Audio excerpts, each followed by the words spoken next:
हो गया हो तो अब थोड़ी सी एक्सरसाइज कर ली जाए। इतना कहते ही अभिनव के चेहरे पर मुस्कान आ गई थी। एक लड़की ने उसे गुस्से में घूरते हुए देखा और बोली, क्या बकवास कर रहे हो? अभिनव ने मंजीत को देखा तो पाया कि वह अब किसी दूसरी लड़की के साथ जबरदस्ती करने की कोशिश कर रहा था। उसने तो अभिनव की बात तक नहीं सुनी थी। अभिनव मंजीत के पास आया और जैसे ही मंजीत उस लड़की के कंधे पर अपना हाथ रखने वाला था, अभिनव ने उसका हाथ पकड़कर उसे पीछे खींच लिया। लड़कियों की इज्जत करना सीखो सर, अभिनव ने ताना मारते हुए कहा और मंजीत का हाथ कसकर मरोड़ दिया। सारे लोग भागते हुए अभिनव की तरफ बढ़ने लगे। अभिनव ने मंजीत की गर्दन पर वार किया और मंजीत नीचे गिर गया। अभिनव के वार के बाद मंजीत को सांस लेने में भी बड़ी दिक्कत हो रही थी।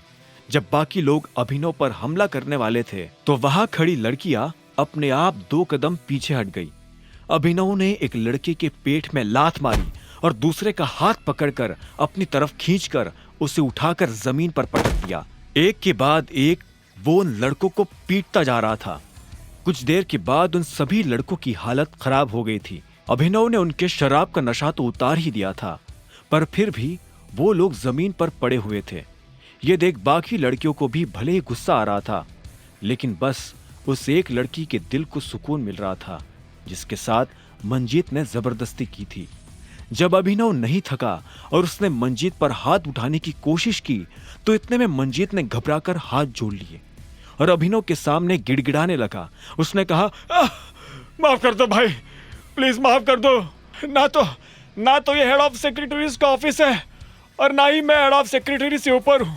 हम तो बस तुम्हारी टांग खींच रहे थे, जैसे हर न्यू ज्वाइनी की खींचते हैं। मंजीत के मुंह से ये बात सुनते ही अभिनव ने अपना मुक्का रोक लिया और जोर जोर से हंसने लगा। तब तक मंजीत अपने बाकी लड़कों की मदद से खड़ा हुआ और अभिनव की तरफ देखते हुए बोला, तुम कौन हो? मंजीत अभिनव को बहुत ध्यान से देख रहा था। अभिनव भी मुस्कुराया और बोला, मैं हूं तुम्हारा काल। खैर छोड़ो, आज के लिए इतना डोज काफी था। अब तुम और तुम्हारे ये सब चंगू मंगू मिलकर इस जगह को साफ करो, मुझे हेड ऑफ सेक्रेटरी से मिलने जाना है। अभिनव की ये बात सुनते ही लड़के बिदक गए। अभिनव उनके चेहरे पर चिढ़ साफ देख पा रहा था। ऐसे में उसने कहा, क्या हुआ, तुम्हें यह सब साफ नहीं करना है? हाँ, करना है। किसने कहा नहीं करना है? बिल्कुल करना है। अगर आपको और कुछ करवाना हो तो हमें वो भी बता दीजिए। इतने में मंजीत ने कहा। अभिनव ने मंजीत को देखा और एक गहरी सांस लेते हुए बोला, इस हॉल में जो कुछ हुआ वो इस हॉल तक ही रहना चाहिए, बाहर किसी को बताने की जरूरत नहीं है। अगर कोई पूछे तो कहना कि तुमने मेरे साथ भी वही ट्रीटमेंट किया था जो तुम बाकी नए लोगों के साथ करते हो। जैसा आप कहे भाई, मंजीत ने कहा।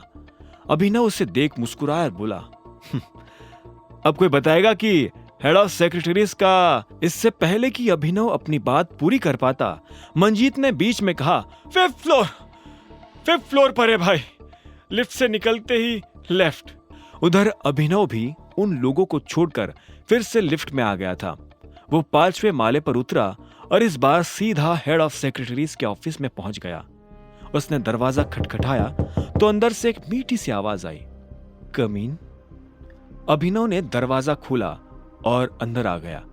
उसने देखा कि यह हॉल पिछले हॉल से भी ज्यादा स्पेशियस और दिखने में भी काफी सुंदर था।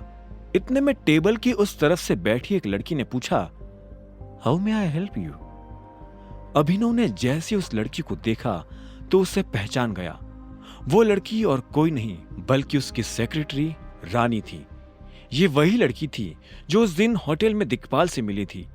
अभिनव एक कदम उसकी तरफ बढ़ा और बोला, जी मैं अभिनव शर्मा, मैं अकरम सर की कंपनी से यहां ट्रांसफर होकर आया हूं। मुझे यहां सेक्रेटरी की पोजीशन ऑफर हुई है। रानी ने हाँ में सिर हिलाया और फिर अपनी टेबल पर रखा फोन उठाकर किसी को फोन मिलाते हुए बोली, hello Jaspreet, come to my cabin. इतना कहते ही रानी ने फोन रखा और अभिनव को देखते हुए बोली, जसप्रीत तुम्हें तुम्हारे काम के बारे में भी समझा देगा और तुम्हें तुम्हारी कंपनी के ऑफिस ले जाएगा, डेस्क पर। लेकिन मैं तो यहाँ इस कंपनी में सेक्रेटरी की पोस्ट पर काम करने आया हूं, फिर वो मुझे कहीं और क्यों ले जाएंगे? अभिनव ने तुरंत कहा। उसे समझ नहीं आ रहा था कि उसे डेस्क पर क्यों भेजा जा रहा था। इतने में रानी ने कहा, हाँ आई नो, लेकिन अभी कंपनी के पास काम कम और सेक्रेटरी ज्यादा है, इसलिए मैं तुम्हें सेक्रेटरी तो नहीं रख सकती, पर हाँ हमारी ही एक सिस्टर कंपनी है जिसमें एक मैनेजर की जरूरत है, तुम वहां पोस्ट हो सकते हो। उधर जब अभिनव हैरान था तब इधर दिक्पाल भी अपने होटल की पर्सनल सूट में बैठा हुआ था। मैंने कहा था मुझे फोटोग्राफ चाहिए। सर, हम लोगों ने बहुत कोशिश की, लेकिन पूरे गुड़गांव में किसी को नहीं पता कि टाइगर दिखता कैसा है। उसके कमरे का दरवाजा खुला। सामने ईशांत खड़ा था। ईशांत वही लड़का था जिसने अनन्या को छेड़ने की कोशिश की थी और बाद में अभिनव से मार खाई थी। उसके हाथ में एक फोटोग्राफ था। ईशांत ने वो फोटो तुरंत दिक्पाल को थमा दिया था। जैसे दिक्पाल ने उस तस्वीर को देखा, उसकी आंखें फटी की फटी रह गई थी। उसने अपना चश्मा उतार दिया था। आगे की कहानी जानने के लिए देखें अगला एपिसोड सिर्फ पॉकेट एफएम के यूट्यूब चैनल पर, और द रिटर्न ऑफ टाइगर के सारे एपिसोड्स को सुनने के लिए डिस्क्रिप्शन में दी लिंक से डाउनलोड करें पॉकेट एफएम ऐप।